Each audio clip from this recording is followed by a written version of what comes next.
Hello friends, आपके अपने channel दी modern education में आपका स्वागत है। तो आज हम लेके आए हैं करंट अफेयर्स एंड जीके का क्वेश्चन। तो आगे बढ़ने से पहले दोस्तों, आप लोगों को बता देना चाहती हूँ कि जो हमारा ये करंट अफेयर्स का वीडियो है वो प्रत्येक शनिवार से रविवार के बीच मिलेगा, जिसमें पूरे सप्ताह भर का करंट अफेयर्स होगा।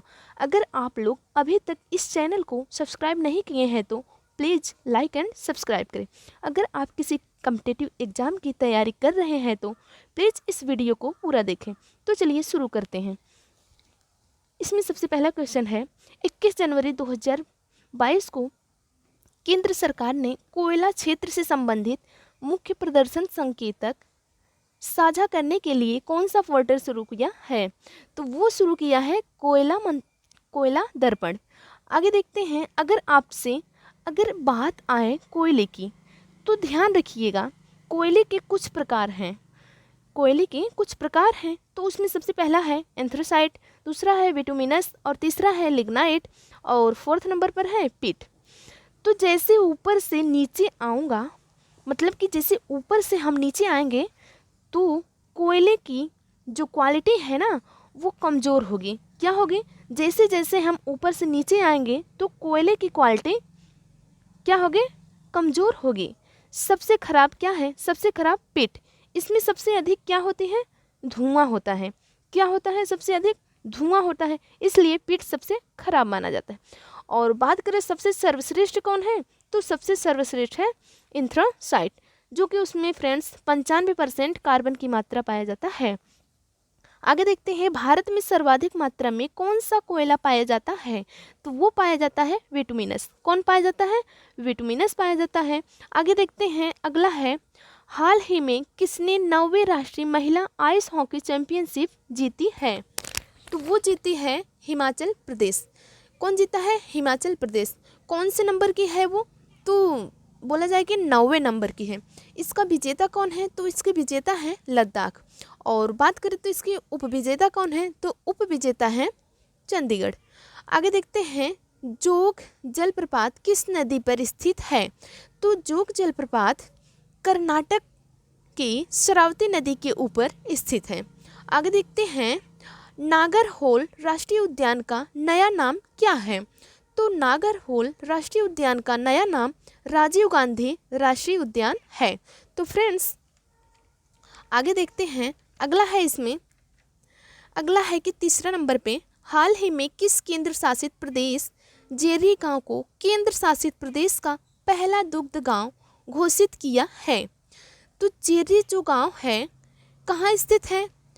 तो जम्मू कश्मीर के अंदर स्थित है। कहाँ स्थित है? जम्मू कश्मीर के अंदर स्थित है। इसे कौन सा गांव घोषित किया गया? तो दुग्ध गांव घोषित किया गया है। आगे देखें तो इससे कुछ फैक्ट्स देख लेते हैं। भारत में श्वेत क्रांति के जनक कौन है? तो भारत में फ्रेंड्स श्वेत क्रांति के जनक हैं वर्गीज कुरियन। कौन है? वर्गीज कुरियन। आगे देखें, अगला है, राष्ट्रीय दुग्ध दिवस कब मनाया जाता है? तो राष्ट्रीय दुग्ध दिवस मनाया जाता है फ्रेंड्स 26 नवंबर को। अगला क्वेश्चन देखें तो अगला है, दांचिंगम राष्ट्रीय उद्यान कहाँ स्थित है? तो दांचिंगम राष्ट्रीय उद्यान स्थित है जम्मू कश्मीर में। आगे अगला देखते हैं, भारत का नवीनतम मंत्रालय कौन सा है? तो भारत का नवीनतम मंत्रालय है सहकारिता मंत्रालय। आगे देखते हैं, सहकारिता मंत्रालय के पहले मंत्री किसको बनाया गया है? तो सहकारिता मंत्रालय के पहले मंत्री अमित शाह को बनाया गया है। किसको बनाया गया है? अमित शाह को। आगे बात करें फोर्थ नंबर पर, तो ये है, हाल ही में हिंदुस्तान पेट्रोलियम कॉरपोरेशन लिमिटेड के नए चेयरमैन किसे बनाया गया है? तो हिंदुस्तान पेट्रोलियम कॉरपोरेशन लिमिटेड जो है ये भारत की महारत्न कंपनी है। कैसी कंपनी है? भारत की महारत्न कंपनी है। भारत में वर्तमान में कितनी महारत्न कंपनी है? तो वो है 11। कितनी महारत्न कंपनी है? 11 है। चेयरमैन कौन है? तो चेयरमैन है पप्पू कुमार जोशी। कौन है हिंदुस्तान पेट्रोलियम कॉरपोरेशन के चेयरमैन? तो पप्पू कुमार जोशी हैं। तो इनका कार्यकाल कब तक है? तो 2024 तक कार्यकाल होने वाले हैं इनका। आगे देखते हैं, ओएनजीसी की पहली महिला अध्यक्ष कौन है? तो ओएनजीसी की पहली महिला अध्यक्ष हैं अलका मित्तल। तो फ्रेंड्स आगे देखते हैं, रेलवे बोर्ड का नया चेयरमैन किसे बनाया गया है? तो रेलवे बोर्ड का नया चेयरमैन बनाया गया है वीके त्रिपाठी को। अगला है, भारत की नवीनतम महारत्न कंपनी कौन सी है? अब भारत की नवीनतम महारत्न कंपनी कौन सी है? तो वो है पावर फाइनेंस लिमिटेड। तो फ्रेंड्स अगला क्वेश्चन है 5th नंबर पर, तो वो है, हाल ही में पंजाब और महाराष्ट्र को ऑपरेटिव बैंक का विलय किसके साथ किया गया है? तो वो किया गया है यूनिटी स्मॉल फाइनेंस बैंक के साथ। तो देख लेते हैं कुछ फैक्ट्स हैं हम इसको समझने के लिए। अगर छोटे से गांव में बैंक खोलना हो, अगर फ्रेंड्स छोटे से गांव में बैंक खोलना हो तो उसमें कौन सी 2 सुविधाएं होनी चाहिए? एक तो पैसा निकालना और एक पैसा जमा करना, यही 2 सुविधाएं होनी चाहिए, ज़रूरी है। अब बात करें कि इसका उद्देश्य क्या है, तो इसका उद्देश्य है अंतिम छोर को बैंक से जोड़ना। क्या है? अंतिम छोर को बैंक से जोड़ना। आगे देखते हैं, आगे बात करें तो अगला है, रिजर्व बैंक ऑफ इंडिया का राष्ट्रीयकरण कब हुआ? तो रिजर्व बैंक ऑफ इंडिया का राष्ट्रीयकरण हुआ 1 जनवरी 1949 को। कब हुआ? 1 जनवरी 1949 को। अगला देखें तो अगला है, 14 बैंकों का राष्ट्रीयकरण कब हुआ? तो 14 बैंकों का राष्ट्रीयकरण 1969 में हुआ। बैंकों का राष्ट्रीयकरण किया गया, कब किया गया? 14 बैंकों का 1969 में बैंकों का राष्ट्रीयकरण किया गया। अब बात करें तो 6 बैंकों का राष्ट्रीयकरण कब किया गया? तो वो किया गया 1980 में। तो फ्रेंड्स आगे बात करें तो इंपीरियल बैंक, अब आ गई है इसमें, इंपीरियल बैंक ऑफ इंडिया का नाम स्टेट बैंक ऑफ इंडिया कब हुआ? अब इसको भी देख लेते हैं। तो स्टेट बैंक ऑफ इंडिया कब हुआ? तो अब कुछ देख लेते हैं इससे, इंपीरियल बैंक किन 3 बैंक का विलय होके बनी है? बात है इंपीरियल की, तो इंपीरियल बैंक किन 3 बैंक का विलय होके बनी है? तो वो बनी है bank of Baroda, bank of Madras, bank of Bombay. अब इन तीनों का विलय हुआ 1921 में। कब हुआ? 1921। और फ्रेंड्स 1955 में इसी बैंक का नाम हो गया स्टेट बैंक ऑफ इंडिया। कब हुआ? 1955 में इसी बैंक का नाम स्टेट बैंक ऑफ इंडिया हुआ।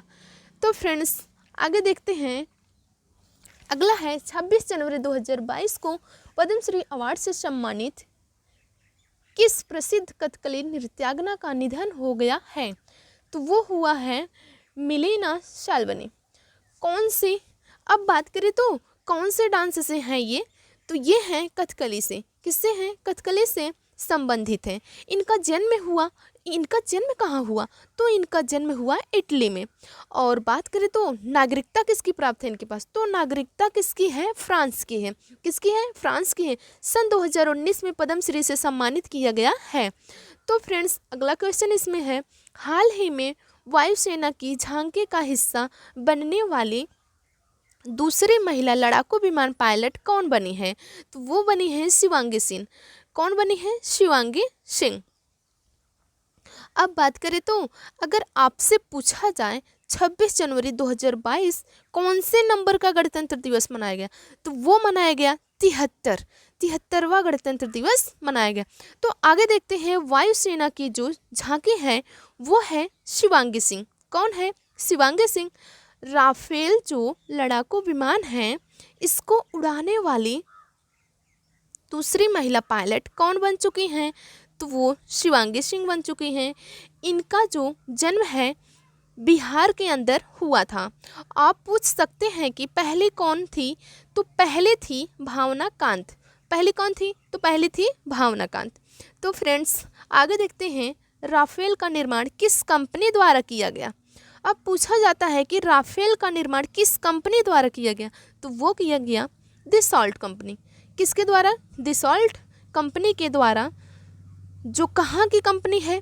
तो ये है फ्रांस की। कहाँ की कंपनी है? ये है फ्रांस की कंपनी। आगे देखते हैं वायुसेना के नए प्रमुख कौन हैं। तो वायुसेना के नए प्रमुख हैं विवेक राम चौधरी। और वायुसेना दिवस कब मनाया जाता है? तो वायुसेना दिवस मनाया जाता है 8 अक्टूबर को। तो फ्रेंड्स आगे चलते हैं। 8 नंबर पर है 8 जनवरी 2022 में किस भारतीय टाइगर रिजर्व को T+2 वैश्विक पुरस्कार से सम्मानित किया गया है? तो वो सम्मानित किया गया है सत्यमंगलम टाइगर रिजर्व को। किसको? सत्यमंगलम टाइगर रिजर्व को। आगे देखते हैं, कुछ फैक्ट्स देख लेते हैं इसे। तो T+2 अवार्ड्स पहले तो मतलब समझते हैं। 29 जनवरी 2010 को सेंट पीटर्सबर्ग में रूस के अंदर जहाँ पर भी फ्रेंड्स टाइगर मिलते हैं उन सभी देशों ने क्या किया? एक घोषणा की कि 2022 तक टाइगर की संख्या क्या होगी? डबल कर देंगे। क्या कर देंगे? 2022 तक टाइगर की संख्या डबल कर देंगे। तो आगे देखते हैं। और फ्रेंड्स सन 2021 में जो इसके लिए पुरस्कार दिया गया था वो किसके लिए दिया गया था? तो पीलीभीत के लिए दिया गया था। तो आगे देखते हैं, प्रोजेक्ट टाइगर कब लागू हुआ? तो प्रोजेक्ट टाइगर 1973 में लागू हुआ। आगे देखते हैं, भारत का नवीनतम टाइगर रिजर्व कौन सा है? तो भारत का नवीनतम टाइगर रिजर्व है 53वां। अगला है टाइगर रिजर्व गुरु घासीदास कहाँ स्थित है? तो टाइगर रिजर्व गुरु घासीदास छत्तीसगढ़ के अंदर स्थित है। आगे देखते हैं, भारत में सर्वाधिक टाइगर कहाँ है?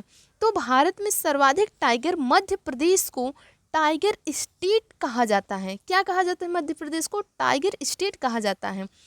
तो भारत में सर्वाधिक टाइगर मध्य प्रदेश के ही अंदर हैं।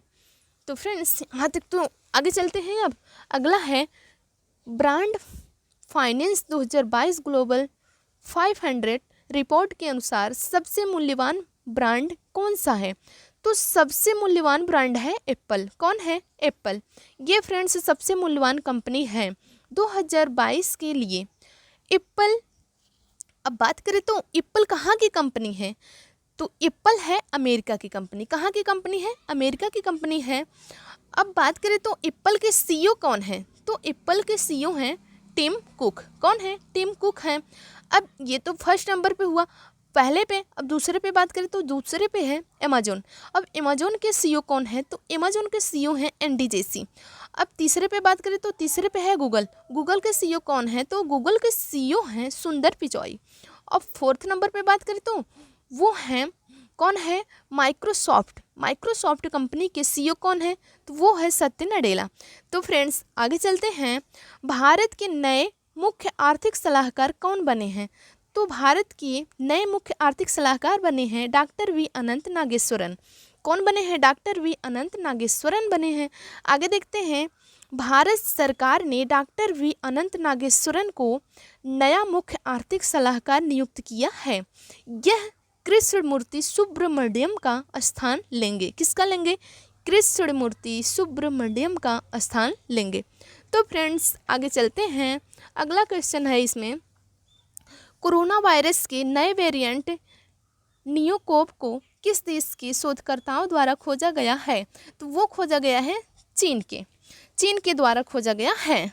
आगे देखते हैं, तो चीन शोधकर्ताओं ने एक नए प्रकार के कोरोना वायरस के नए वेरिएंट नियोकोव की खोज की है जो दक्षिण अफ्रीका में चमगादड़ों के बीच फैल रहा है।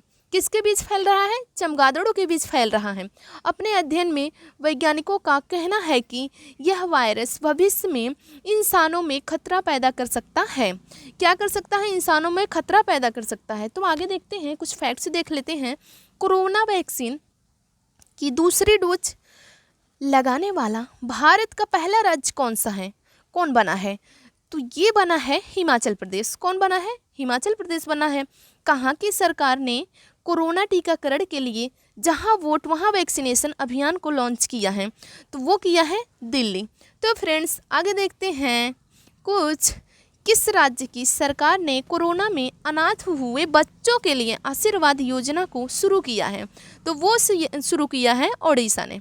कौन शुरू किया है? वो किया है ओडिशा ने। तो फ्रेंड्स आगे चलते हैं। अगला क्वेश्चन है इसमें, 2021 में आई कोरोना की दूसरी लहर से मुक्त होने वाला दुनिया का पहला देश कौन सा बना है? तो वो बना है फ्रेंड्स इजराइल। आगे देखते हैं, अगला है प्रतिवर्ष विश्व कुष्ठ दिवस कब मनाया जाता है? तो वो मनाया जाता है जनवरी के अंतिम रविवार को मनाया जाता है। इस बार 30 जनवरी 2022 को मनाया गया। कब मनाया गया? 30 जनवरी 2022 को मनाया गया। कुष्ठ रोग का दूसरा नाम क्या है? तो कुष्ठ रोग का दूसरा नाम क्या है? हैंसन रोग। क्या है? हैंसन रोग। इमारतों का कुष्ठ रोग किसे कहा जाता है? तो इमारतों का कुष्ठ रोग कहा जाता है अम्लीय वर्षा को।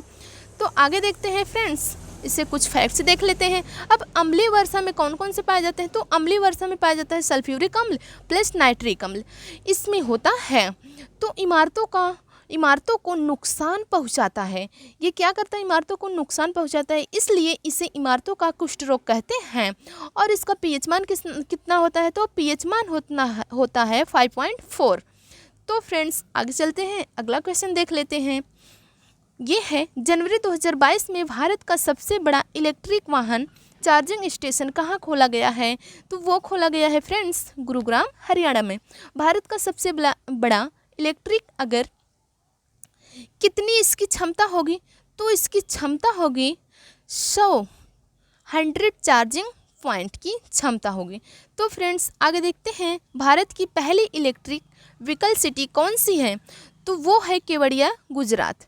आगे देख लेते हैं, भारत का पहला ग्रेन कहाँ स्थापित किया गया है? तो वो स्थापित किया है गुरुग्राम हरियाणा में स्थापित हुआ है। आगे बात करें तो अगला क्वेश्चन है, 28 जनवरी 2022 को किसने पंडित जसराज कल्चरल फाउंडेशन को लॉन्च किया है? तो वो लॉन्च किया है नरेंद्र मोदी ने। आगे देखते हैं, पंडित जसराज कल्चरल फाउंडेशन कौन है?